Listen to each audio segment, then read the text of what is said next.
removing a PCIe adapter and riser assembly.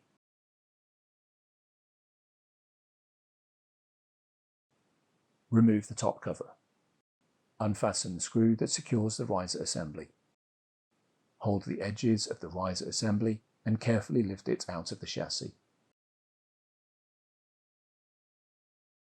Move the retention latch to the open position.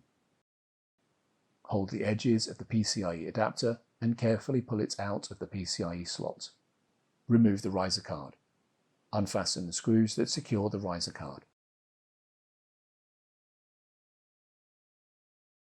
Hold the edges of the riser card and carefully take it out of the riser cage.